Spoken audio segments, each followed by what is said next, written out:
안녕하십니까? 오늘은 환란의 날 마지막 기독교와 크리스천 시리즈 5번째 시간입니다.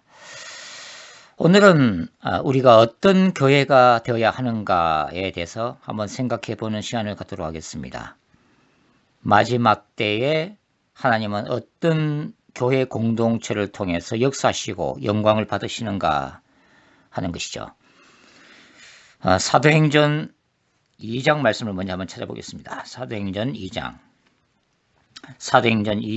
43절부터 읽어보겠습니다. 사람마다 두려워하는데 사도들로 말미암아 기사와 표적이 많이 나타나니 믿는 사람이 다 함께 있어 모든 물건을 서로 통용하고 또 재산과 소유를 팔아 각 사람의 필요를 따라 나눠주며 날마다 마음을 같이하여 성전에 모이기를 힘쓰고 집에서 떡을 떼며 기쁨과 순전한 마음으로 음식을 먹고 하나님을 찬미하며 또 온 백성에게 칭송을 받으니 주께서 구원받는 사람을 날마다 더하게 하시니라.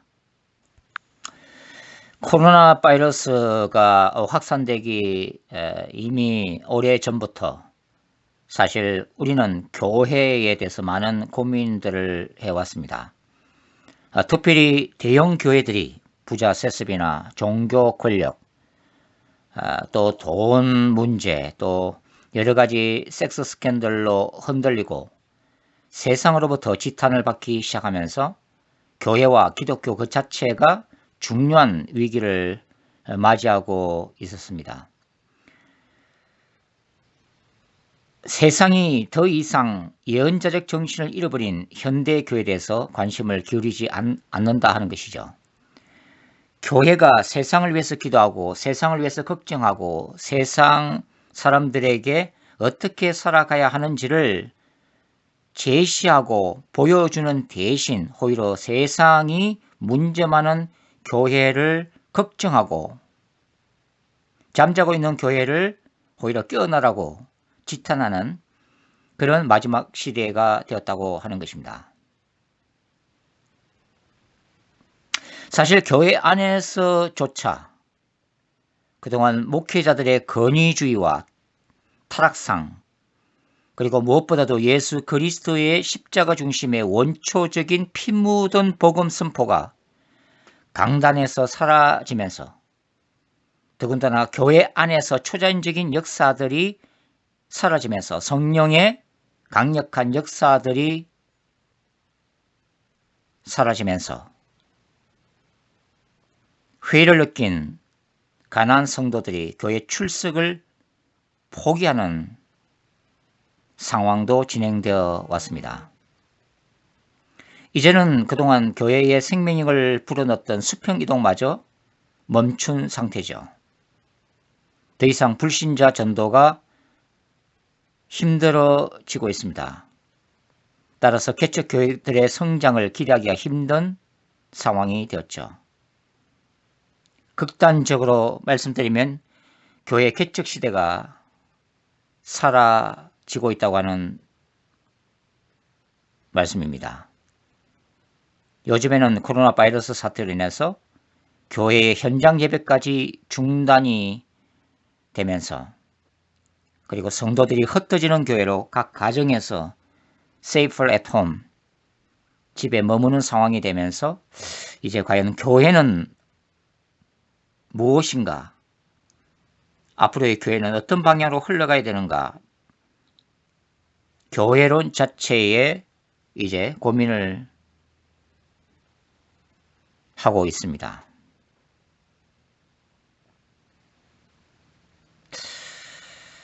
현 상황 속에서 신자들은 인간과 역사를 주관하시는 하나님이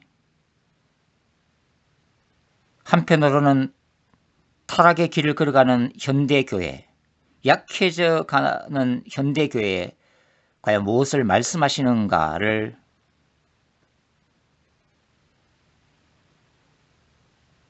느끼면서 그동안 물질주의와 번영신학에 매몰되어 땅의 것에만 관심을 기울여왔던 교회 공동체를 하나님이 이제 흔들어 깨우신다고 생각하는 신자들도 늘어가고 있습니다. 과연 교회란 무엇일까요? 교회의 본질은 과연 어디에 있는 것입니까? 앞으로의 시대가 요구하는 교회는 어떤 모습일까요? 제가 마지막 기독교라는 표현을 자주 사용하는데요. 과연 주님이 재림하시기 직전의 마지막 기독교의 모습은 어떤 것일까요? 오늘은 그 종말론적 교회론에 대해서 여러분과 함께 생각을 나누고 싶습니다. 저는 먼저 사도행전적 교회론을 회복하라고 말씀을 드리고 싶습니다. 이 땅의 교회들이 충만한 성령의 능력으로 그 옛날 세상에 칭송을 받았던 초대 교회로 돌아가야 한다. 그런 의미입니다. 물론 초대 교회라 해서 완벽한 모델은 절대 아닙니다. 초대 교회도 여전히 죄악된 본성으로 가득 찬 인간들이 모인 집합체였기 때문이죠. 그럼에도 불구하고 타락한 현대교회가 그리고 힘을 잃어가고 있는 현대교회가 지향해야 할 가장 바람직한 모델 중에 하나는 바로 사도행전적 교회 공동체입니다. 초대교회의 태동은 오순절에 임한 성령의 불의 역사로부터 시작됩니다. 예수께서 성천하시기 전에 제자들은 이스라엘이 회복될 때가 바로 이 시점입니까? 라는 것을 예수님께 물었고 예수님은 이렇게 말씀하셨죠. 때와 기한은 아버지께 속했고 다만 너희들이 할 일은 제자들이 할 일은 성령의 능력을 받아 땅끝까지 예수의 증인이 되어라 하는 말씀이었습니다. 그 약속대로 기도에 힘쓴 제자들은 하늘로부터 오는 능력의 불을 받게 됩니다. 바로 그 순간부터 사도 베드로의 설교를 인해서 3,000명이 구원을 받고 5,000명이 회심하는 강력한 역사가 일어났고 초대교회의 사도들을 통해서 숱한 기사와 표적이 뒤따르기 시작하면서 초대교회인 예루살렘 교회가 왕성하게 세워집니다. 이런 과정에서 베드로와 초대교회 사도들이 이했던 것은 뭐예요? 바로 요엘 2장에 기록된 종말론적 시대가 성령 역사 가운데 이미 시작되었다는 사실입니다. 그래서 초대교회의 사도들이나 또 성령 충만한 스데반 집사나 빌립 집사 같은 하나님의 사람들을 통해서 짧은 시간 안에 복음이 땅끝까지 전파될 것을 기대했습니다. 결코 멀지 않는 가까운 시일 내에 주님의 재림이 임하고 구원의 날이 완성될 거라고 믿었다는 것이죠. 말 그대로 종말론적 신앙이 초대교회 안에서 형성되었다고 하는 것입니다. 이러한 베드로와 사도들의 가르침을 초대교회는 받아들였고 그래서 임박한 주님의 재림을 준비하기 위한 선교 공동체, 말 그대로 종말론적 선교 공동체로서의 성격을 가지게 되죠. 그것이 예루살렘 교회의 비전 그 자체였습니다. 그래서 어떻게 했어요? 이러한 종말론적인 신앙과 성령의 강력한 역사와 감동 속에서 신자들이 자신들의 전 재산을 사도들에게 그 관리를 위탁하면서 재물을 공동 소유화하는 일들이 생겨나게 됩니다. 이런 것들은 인위적인 행동이라기보다는 성령의 은혜 가운데 자연스럽게 일어난 일이었습니다. 그리고 곧 재림하실 주님 앞에서 이 땅에서 뭘 집을 짓고 재산을 더 쌓고 하는 것에는 전혀 믿음을 갖는 신자들이 없었다고 하는 거죠. 그리고 그 바로 종말이 다가오고 있다는, 주님의 재림이 다가오고 있다는 하나의 강력한 증거는 바로 초대 교회 안에 왕성하게 일어나고 있었던, 그리고 예루살렘 안에서 강력하게 일어나고 있었던 사도들을 통한 기사와 표적이었습니다. 마지막 시대에도 마찬가지라고 생각합니다. 오직 성령의 능력으로 충만한 교회만이 인공지능 시대의 세상 속에서도 복음을 능력으로 전하게 될 것입니다. 이러한 주장이 포스트 모더니즘 사회 속에서 문화적 소통을 통해서 복음을 증거하는 목사님들과 사역자들과 신학자들의 노력을 과소평가하는 것이 결코 아닙니다. 제가 말씀드리는 것은 현대교회 안에서 사라져버린 성령의 불의 능력에 대해서 지금 얘기하고 있는 것입니다. 그리고 오늘 이 현대교회 안에서 그리고 마지막 때에 하나님의 놀라운 성령의 능력들, 기사와 표적과 은사들이 다시 나타나야 할 시대적 당위성에 대해서 말씀을 드리고 있는 것이죠. 신자들이 복음 전거를 통한 수많은 선한 노력들이 필요합니다. 그러나 궁극적으로는 성령의 능력으로 복음을 전거하는 바로 시대적 요구가 있다고 하는 것이죠. 인공지능 시대는 어떤 시대예요? 과학 자체를 신으로 숭배하는 시대입니다. 그리고 눈에 보이는 가시적인 현상들, 홀로그램을 포함한 가상현실 세계인 동시에 영적인 것들에 대한 갈급함이 급증할 것이라고 저는 생각합니다.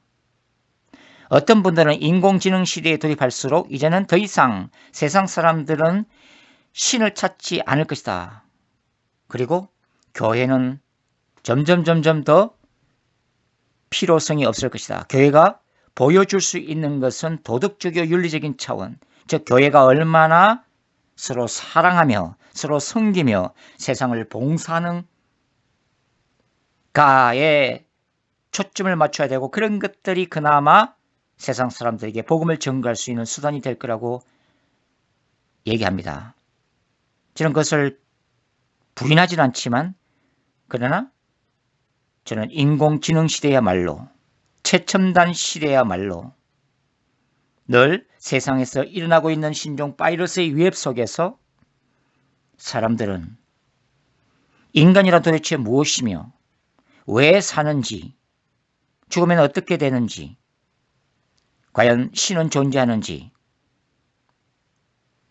그 영적인 갈급함이 점점 더 많아질 것이라고 기대합니다. 바로 그래서 성령의 능력이 필요한 것이죠. 기독교의 초자연적인 기적들이 바로 예수 그리스도의 복음을 강력하게 전가하는 마지막 때가 온다고 저는 믿습니다. 자, 초대교회 공동체 안에서 재산들을 공동 소유하게 되었는데요. 이것은 그리스도의 재림을 통해 완성될 하나님 나라의 한 모형을 보여주는 것입니다. 그래서 초대교회는 교회에 바쳐진 이러한 공동자산 관리를 통해서 가난한 이들을 필요에 따라서 적절하게 그리고 공평하게 공급하고 복음을 전할 수 있는 선교 자원으로 사용하게 됩니다. 이러한 예루살렘 교회에 대한 당시 세상 사람들, 예루살렘의 그 유대인들이죠. 1세기로 보면 그들의 평가는 어땠을까요? 그들은 교회 안에 충만한 하나님의 임재의 결과인 기적들을 보고 한편으로는 두려워했습니다. 그리고 또 한편으로는 물질에 대한 집착을 버리고 서로를 진심으로 섬기는 그 충만한 사랑과 헌신에 대해서 칭송을 아끼지 않았습니다. 가난한 사람들을 돌보며 구제하기에 힘쓰는 모습을 보면서 교회라는 존재에 대해 새로운 시각으로 바라보았을 것입니다. 건전한 종말론적 신학이 기초한 종말론적 선교 공동체의 모습이 바로 여기에 있는 것입니다. 건강한 종말론은 시한부 종말론이 아니죠. 현실 도피적이고 현실을 포기하는 그런 공동체도 아니고 그런 신학도 아닙니다.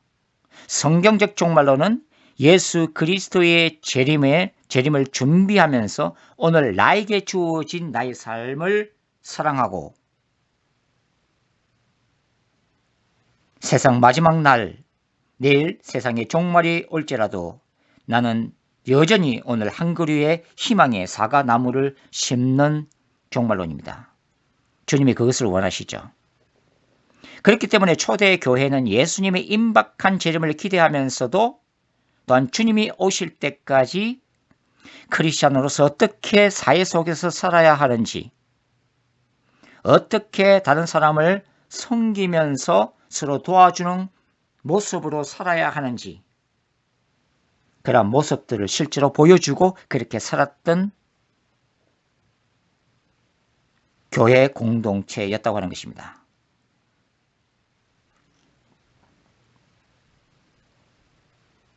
초대교회가 신자들이 전 재산을 교회에 바치라는 의미가 오늘날도 그렇게 해라는 의미가 아닙니다. 요즘은 이단들이 그렇게 하죠. 이 본문의 참된 의미는 영원한 세계에 대한 복음을 전하는 교회이니만큼 세상 사람들이 집착할 수밖에 없는 이런 돈과 권력으로부터 자유로운 교회의 원초적 모습을 보여달라는 의미입니다. 현실적 세계에서 돈이 왕으로 군림하는 것이 세상 사람들이잖아요. 그렇다면 교회 공동체는, 아니 신자들은 물질에 대해서 초연한 태도를 보여달라는 게 바로 세상 사람들이 원하는 작은 요구라고 하는 것입니다.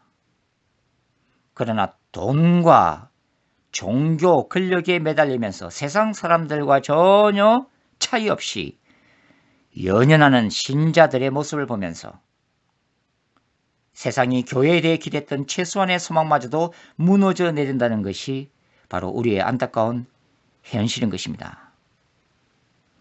많은 신자들이 만몬신이라고 하는 그 돈의 신에 얽매여서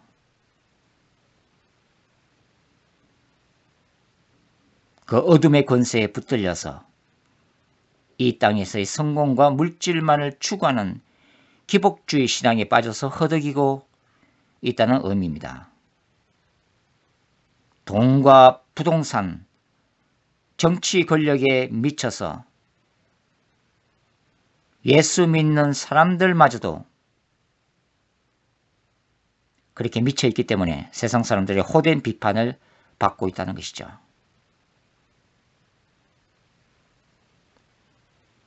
제가 서두에 말씀드린 바와 같이 교회가 제약된 세상을 걱정하고 예언자적인 시각으로 갈 길을 제시하는 것이 아니라 불신자들로 가득 찬 세상이 오히려 예수 없는 교회를 걱정하고 죄악에 빠진 교회를 위해서 기도하고 있다고 하는 사실입니다. 교회는 세상이 볼 수 없는 영원한 세계, 즉 영원한 천국인 새 예루살렘에 대한 소망을 보여주는 곳입니다. 바로 그것이 교회가 존재하는 가장 원초적인 본질이죠. 이런 바울의 교회론을 아십니까? 에베소서는 바로 바울의 교회론을 가장 극명하게 보여주는 책이죠. 바울은 에베소서 1장 9절 10절을 통해서 교회 공동체를 통해 하나님이 이루실 웅대한 그 우주적 비전을 제시합니다. 제가 한번 읽어보죠. 에베소서 1장 9절과 10절입니다. 그 뜻의 비밀을 우리에게 알리신 것이요 그의 기뻐하심을 따라 그리스도 안에서 때가 찬 경륜을 위하여 예정하신 것이니 하늘에 있는 것이나 땅에 있는 것이 다 그리스도 안에서 통일되게 하려 하심이라. 바울에 따르면 장차 오직 예수 그리스도 안에서 하늘과 땅이 통일될 것입니다. 하늘과 땅이 통일된다. 예수 그리스도를 머리로 해서 하늘과 땅이 하나님의 나라로 세워질 것이다. 그것을 그림으로 보여주는 것이 바로 요한계시록입니다. 사도 요한은 사도 바울이 에베소에서 1장에서 기록했던 이 웅대한 비전, 예수 그리스도를 머리로 해서 하늘과 땅이 통일되는 세계, 그 영원한 세계를 바로 요한계시록 21장과 22장을 통해서 새하늘과 새 땅이라고 불렀습니다. 바로 뉴 제루살렘이죠. 완전한 하나님의 성전, 하나님 나라의 궁극적인 완성, 우리가 소위 말하는 영원한 천국, 바로 새하늘과 새 땅에 대한 비전입니다.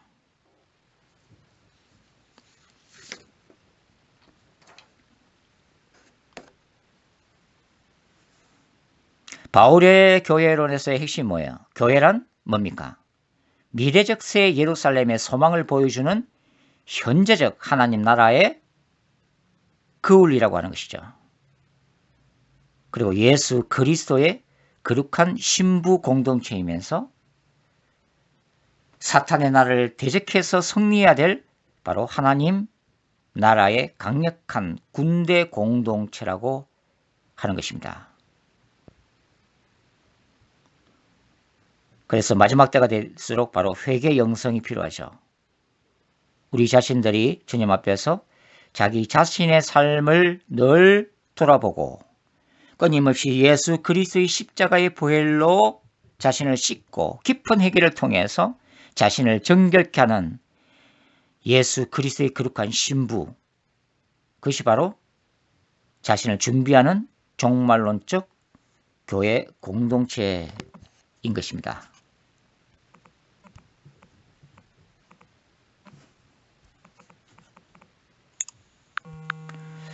저는 현대교회가 사도행전적 교회로의 회복이 필요하다고 생각하고 있는 사람 중에 한 사람입니다. 만일 현대교회가 사도행전적 예루살렘 교회의 회복 시기를 지나가면 어떻게 될까요? 교회는 적그리스도의 박해기를 맞이할 준비를 해야 합니다. 순교자들을 준비할 수 있는 종말론적 교회론 애로의 전환이죠. 순교자의 영성으로 적그리스도와 악의 군대와 싸울 수 있는 하나님의 군대로서의 교회론을 의미합니다. 바로 요한계시록 11장에 제시된 두 증인 공동체의 모습이라고 볼 수가 있죠. 저는 이러한 교회 공동체를 마지막 기독교라고 부르고 있습니다. 요한계시록 11장을 한번 찾아보겠습니다. 요한계시록 11장. 다음에 제가 요한계시록 11장의 두 증인 공동체에 대해서 따로 자세하게 말씀드릴 계획이 있지만 오늘은 개략적으로 한번 살펴보죠. 예수 그리스도의 재림 직전에 나타나야 할 마지막 기독교 공동체입니다. 요한계시록 11장 3절부터 13절까지 한번 읽어보죠. 요한계시록 11장 3절부터 보겠습니다. 내가 나의 두 증인에게 권세를 주리니 그들이 굵은 벼슬 입고 1260일을 예언하리라. 그들은 이 땅에 주 앞에 서 있는 두 감람나무와 두 촛대니 만일 누구든지 그들을 해하고자 하면 그들의 입에서 불이 나와서 그들의 원수를 삼켜버릴 것이요 누구든지 그들을 해하고자 하면 반드시 그와 같이 죽임을 당하리라. 그들이 권능을 가지고 하늘을 닫아 그 예언을 하는 날 동안 비가 오지 못하게 하고 또 권능을 가지고 물을 피로 변하게 하고 아무 때든지 원하는 대로 여러 가지 재앙으로 땅을 치리로다. 그들이 그 정언을 마칠 때 무저갱으로부터 올라오는 짐승이 그들과 더불어 전쟁을 일으켜 그들을 이기고 그들을 죽일 터인즉 그들의 시체가 큰 성길에 있으리니 그 성은 영적으로 하면 소돔이라고도 하고 애굽이라고도 하니 곧 그들의 주께서 십자가에 못 박히신 곳이라. 백성들과 족속과 방과 나라 중에서 사람들이 그 시체를 살반 동안을 보며 무덤에 장사지 못하게 하리로다.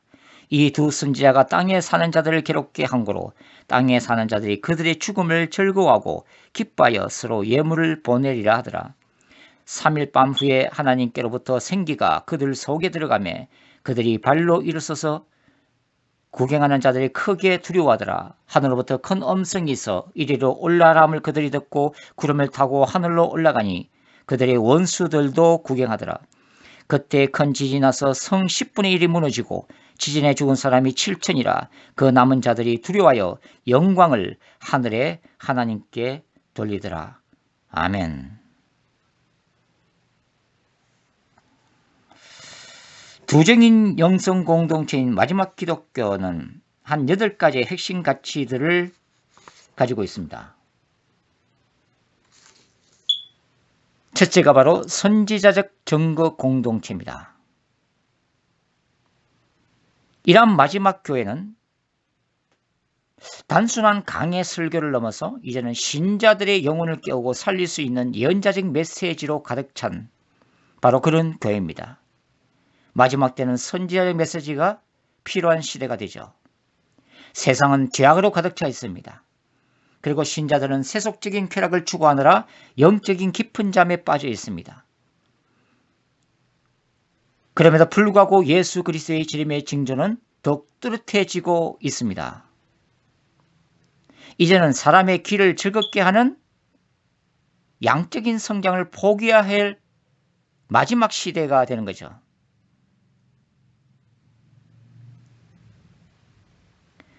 영혼을 살리는 진리의 말씀 선포에 천작하는 시대가 임박했음을 말해주고 있습니다. 하나님의 교회는 기본적으로 뭐 위에 서 있어요? 바로 하나님의 말씀 위에 서 있습니다. 하나님은 그분의 말씀을 통해서 모든 피조 세계를 창조하셨고 만물을 붙들고 계시는 능력이라고 히브리서 1장 3절은 얘기합니다.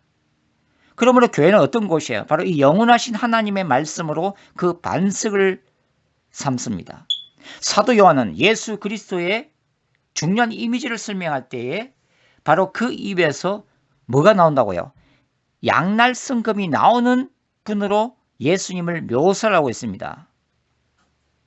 요한계시록에서는 예수님의 입에서 양날 성금이 나오죠. 그 양날 성금이 뭡니까?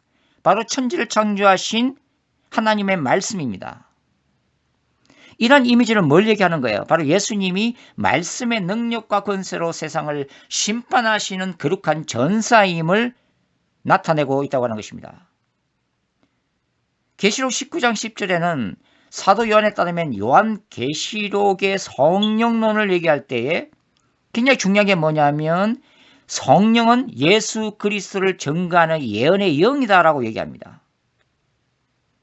그러니까 마지막 기독교는 하나님의 참된 교회로서 하나님의 나라를 위한 든든한 반석인 하나님의 진리의 터 위에 세워지고 죄악에 빠진 세상을 향해서 말씀과 예언을 선포하는 어떤 공동체입니까? 선지자적 증거 공동체라고 하는 거죠. 이것이 요한계시록 11장 3절에서 두 증인의 사역 중에서 예언하리라 하는 말씀 사역이 가장 먼저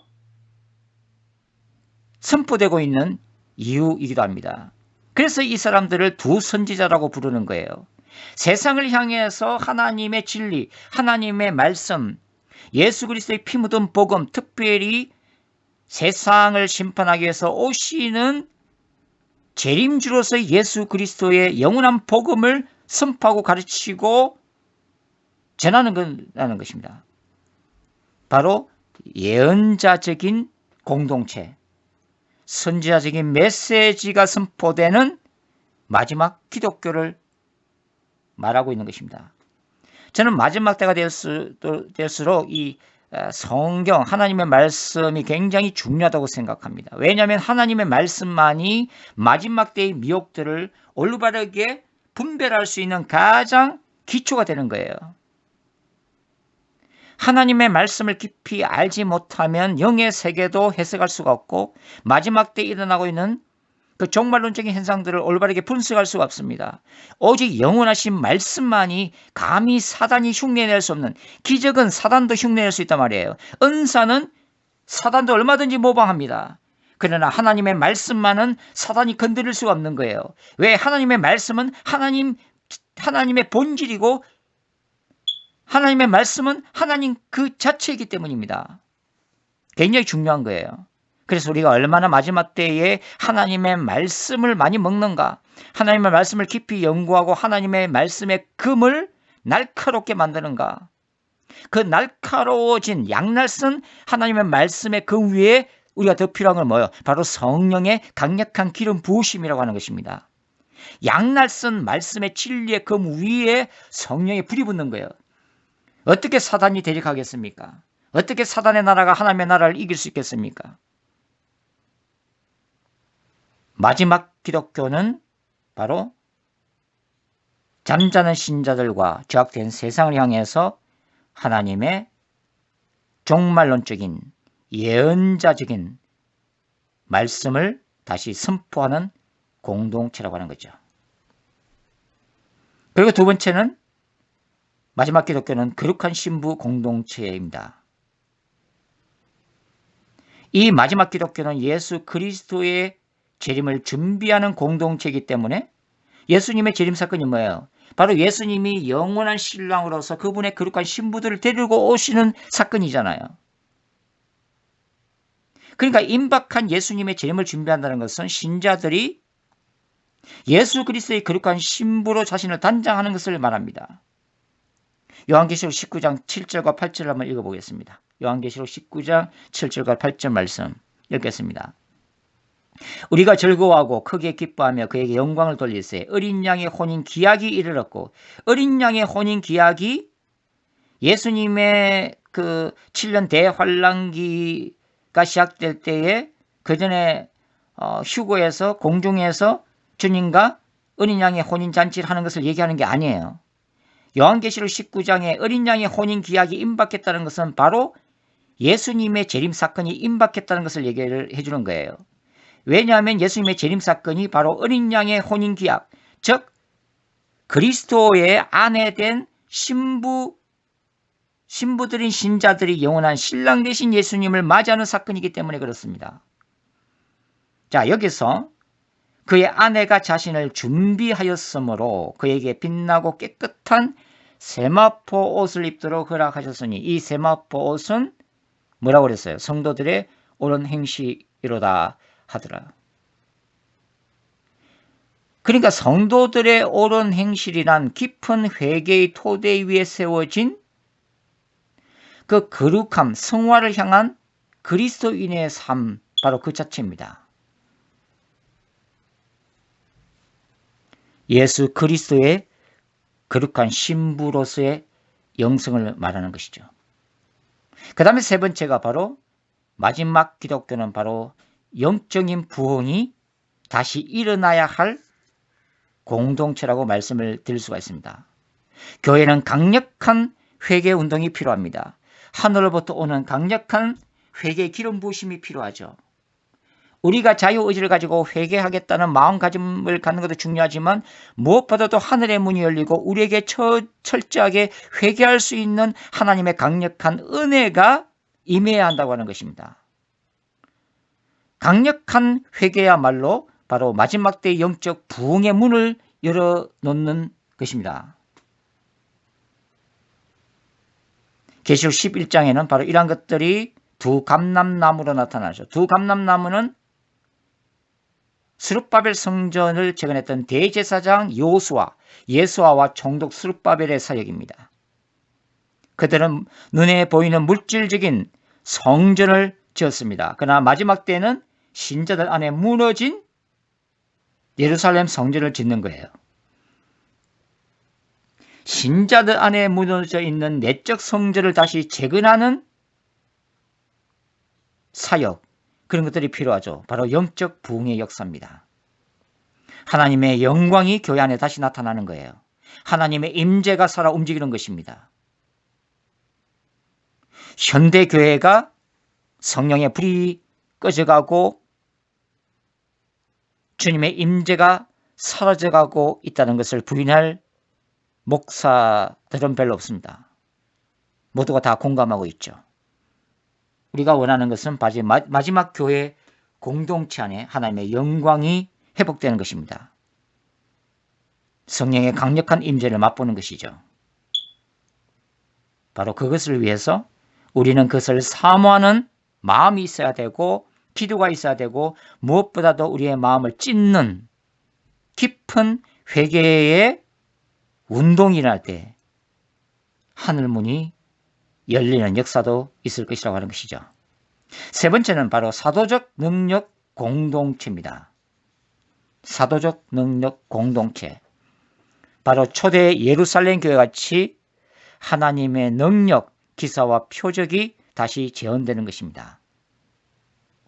18세기 합리적인 계몽주의 사상이 전 세계를 휩쓸면서 사람들은 눈에 보이는 과학을 신처럼 섬기기 시작했습니다.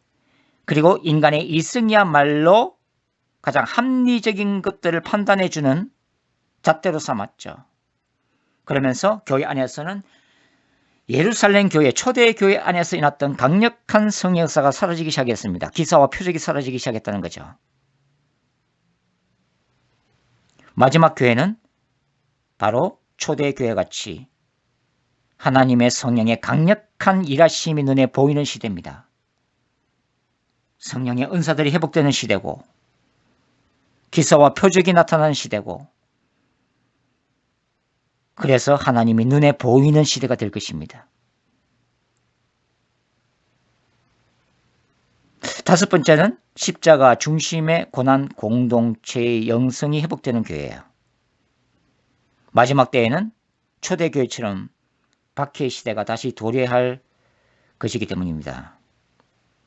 계시록 13장 적그리스도의 세계 정부 시대, 그것은 예수님의 재림 직전에 교회가 통과해야 될 바로 환난의 중심에 있는 고난입니다. 십자가의 영성, 십자가의 신학입니다. 교회는 예수 그리스도의 고난의 길을 따라가는 공동체이죠. 기독교 역사, 예수님이 처음으로 오신 그 교회의 시작 시점부터 예수님이 다시 오시는 재림까지 전 기독교 역사는 고난과 박해의 역사로 점철되었습니다. 초대 교회는 유대교로부터 박해를 받았죠. 그리고 주 3세기까지는 바로 로마 제국의 10대 황제로부터 대대적인 박해를 받았습니다. 로마 황제를 신으로 숭배해야 될 그 로마 황제 숭배 사상 때문에 그것을 거부한 초대의 교회는 콜로세움에서 사자의 밥이 되어야만 했고, 십자가형에 처해야만 했고, 재산을 몰수당하고 고문을 당해야만 했습니다. 그리고 중세 교황권 시대에 또 한 번 교회는 고난을 경험합니다. 캐톨릭의 잘못된 신학,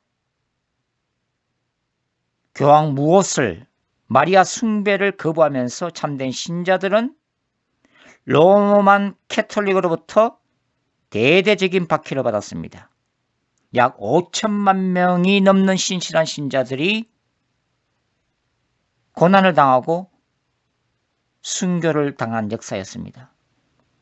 오늘날도 마찬가지죠. 이슬람권에서는 여전히 예수를 믿는 무슬림들이 박해를 당하고, 북한의 하늘 아래에서는 여전히 하나님의 아들, 딸들은 순교적 죽음을 경험하고 있죠. 바로 마지막 때 예수님의 재림 직전에 교회는 짐승의 표를 거부하면서 박해와 순교의 시대로 들어갈 것입니다. 주님이 우리에게 원하시는 바로 피 묻은 십자가의 그 길을 걸어갈 수 있는 우리에게 믿음과 용기와 인내가 필요하죠. 신자들은 이 땅을 나그네의 삶, 순례자의 삶으로 규정합니다. 우리의 집은 영원한 저 하늘에 있기 때문이죠. 이 순례자의 영성, 나그네로 사는 삶은 바로 순교자의 영성과 통합니다. 순례자의 영성이 곧 순교자의 영성이죠. 우리의 소망은 바로 영원한 새하늘과 새 땅에 있기 때문입니다. 자, 여섯 번째는 이제 전투하는 교회 공동체입니다. 영적 전쟁을 하는 교회 공동체.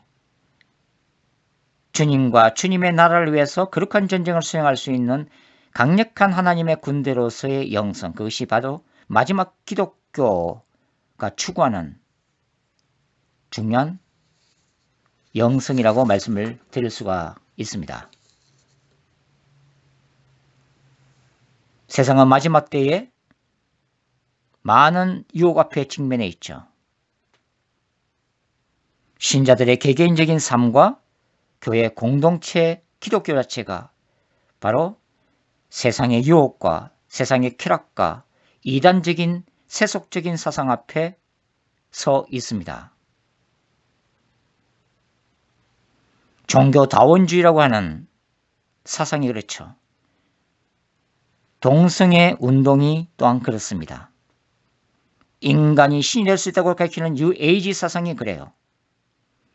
그리고 무엇보다도 교회를 내부로부터 무너뜨리는 신바알 숭배 사상, 바로 돈과 권력과 섹스로 교회 공동체를 내부로부터 무너뜨리는 사단의 전략들이 그렇습니다. 인공지능 시대에 인간의 이성과 과학을 신으로 섬기는 세속적 세계관이 또한 그렇습니다. 기독교는 그러한 도전 앞에 직면해 있죠. 오직 예수 그리스도만이 유일한 구원의 길이며 이 땅에서 거룩한 삶을 살아내야 될 교회 공동체, 그러한 세속적 세계관과 싸워야 될 거룩한 전쟁터에 교회는 서 있는 것입니다. 따라서 교회는 영적 전쟁을 수행할 수밖에 없는 그런 공동체가 되죠. 자, 그리고 7번째는 바로 예수 그리스도의 재림을 준비하는 마라나타 공동체입니다. 마라나타 공동체, 주여 어서 오시옵소서. 예수 그리스도의 재림을 사모하고 예수님의 재림을 구체적으로 준비할 수 있는 공동체, 바로 그것이 마지막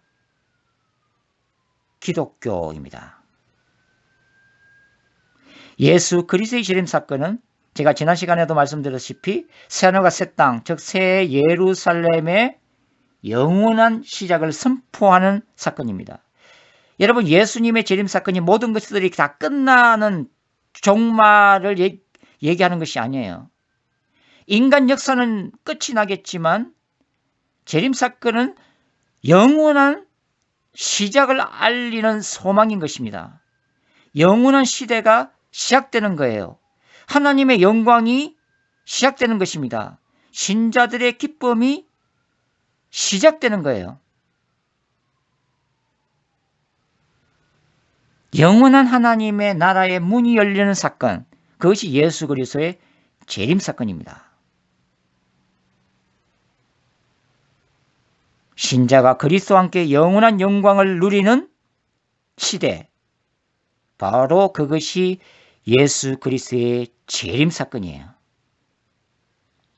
그 재림 사건을 통해서 하나님의 나라가 궁극적으로 완성되기 때문에 그렇습니다.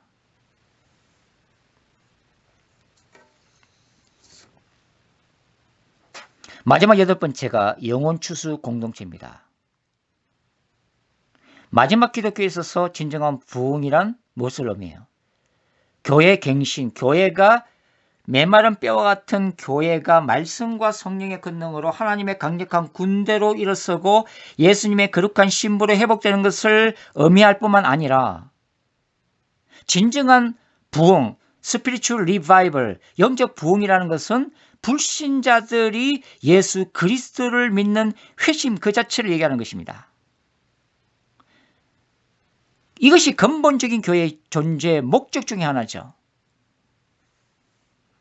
왜냐하면 예수 그리스도의 임박한 심판과 재림 앞에서 영원한 불못에 던져질 그 죽어가는 영혼들에 대한 마지막 영혼 추수, 이런 운동이야말로 우리 주 예수 그리스도의 궁극적인 관심사요, 교회에 주어진 최대의 미션이기 때문에 그렇습니다.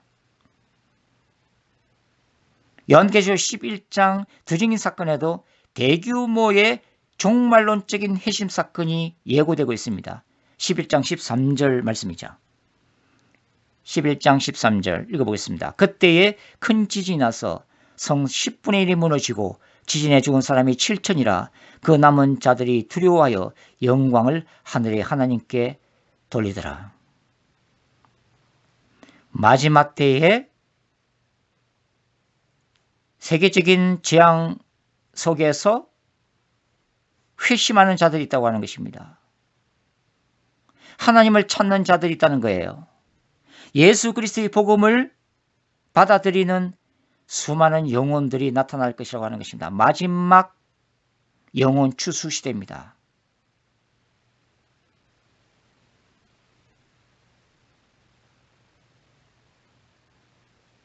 많은 영혼들이 예수 그리스도께로 돌아오는 비전, 그것이 바로 두 증인의 비전입니다.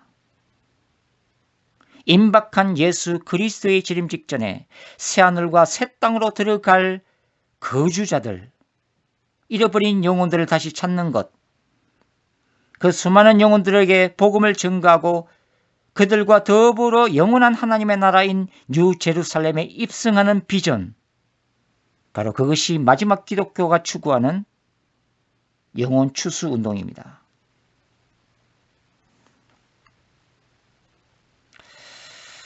제가 반복적으로 말씀드리다시피 교회 공동체의 탄생 자체가 종말론적입니다. 오순절 사건의 시작으로 시작된 초대 교회, 예수 그리스도의 임박한 재림을 기다리는 종말론적 마라나타 공동체, 그것이 기독교입니다. 우리는 그 마지막 시기로 진입을 하고 있죠.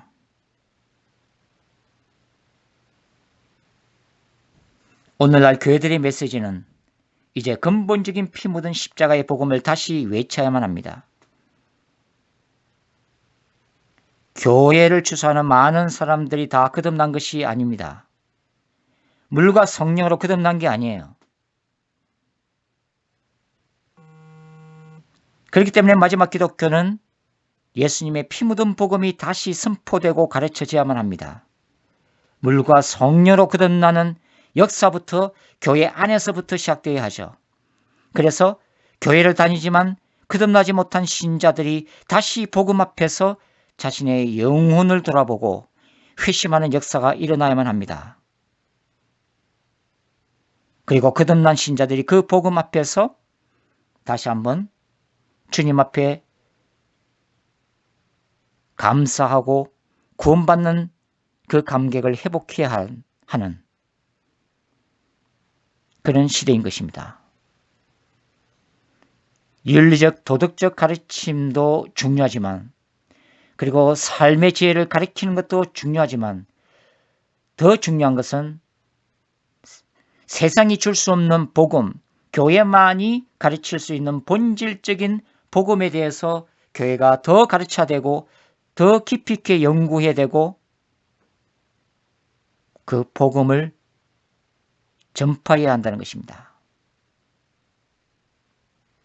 성경이 가르치고 있는 본질적인 메시지, 천국과 지옥에 대해서 선포해야 하고 죄와 회개의 중요성을 가르쳐야 하고 인간이 구원을 받고 거룩하게 살아야 하는 신부의 영성을 강조해야 하고 정치, 경제, 사회, 문화, 종교 그리고 사상과 철학 등 모든 영역에 걸친 하나님의 나라를 가르쳐야 되고 하나님의 나라뿐만 아니라 하나님의 나라를 대적하는 사탄의 나라와 영적 전쟁도 가르쳐야만 한다는 것입니다. 그리고 종말론적 징조들과 다가오는 예수 그리스도의 재림에 대해서 구체적으로 가르치고 성령의 능력을 강조해야 되는 시대, 바로 그것이 마지막 기독교가 자리 잡고 있는 바로 이 시대인 것입니다. 그것이 교회의 본질적인 방향이고 메시지고 전략인 것입니다. 우리는 마지막 기독교 시대로 진입하고 있습니다. 우리는 세상의 많은 징조들을 지켜보고 있고 또 앞으로도 경험하게 될 것입니다. 마지막 때의 교회가 어떤 모습으로 다시 회복되어야 되는지, 성령께서 마지막 교회들을 어떤 시대로 인도하시는지, 예수님은 어떤 교회의 모습을 보기를 원하시는지, 아니 하나님이 어떤 교회의 모습으로 우리들을 이끄실 것인지, 그것을 묵상하고 기도하고 말씀을 통해서 찾으면서 예수 그리스도 다시 오시는 영원한 신랑 되신 주님을 그리고 신부로 준비해야 하는 시대, 바로 그 시대가 바로 지금인 것입니다. 기도하시겠습니다. 그리고 하신 아버지 하나님, 우리의 교회들이 사도행전적 교회로 회복될 수 있도록 도와주시옵소서. 아버지 하나님, 우리가 초대교회로 다시 한번 돌아갈 수 있게 도와주시옵소서. 잃어버린 성령의 능력들이 회복되게 도와주시고, 그리고 초대교회처럼 우리가 그리스도 안에서 한 마음이 되고 하나가 되는 종말론적 교회 공동체가 되게 하옵소서. 그리고 아버지 하나님, 두 증인의 영성을 가진 마지막 기독교로 아버지 하나님 들어가는 이 시점에서 우리로 하여금 다시 한번 진리를 알게 하시고 진리를 깨닫게 하시고 진리로 무장할 수 있도록 축복해 주시옵소서. 우리가 어떻게 살아야 되고 우리가 어떤 모습으로 아버지 무장해야 하는지, 무엇보다도 오시는 영원한 신랑 되신 주님을 맞이할 준비가 되어 있는지, 우리 속에 거룩한 예수님의 신부로서의 영성이 살아있는지, 그것을 사모하고 있는지, 그리고 이 세상과 싸워야 될 하나님 나라의 강력한 군대로 준비되고 있는지 우리를 돌아보게 하시고, 하나님 그 크신 하늘의 능력과 영광을 우리에게 보여주시고 우리에게 부어주시고 회복될 수 있도록 하나님 축복해 주시옵소서. 그래서 주님 오시는 그날 우리가 부끄러움을 당하지 아니하고 주님을 맞이할 수 있도록 하나님 역사해 주시옵소서. 그리고 하신 예수님의 이름으로 감사하며 기도드리옵나이다. 아멘. 하늘 가는 밝은 길이 내 앞에 있으니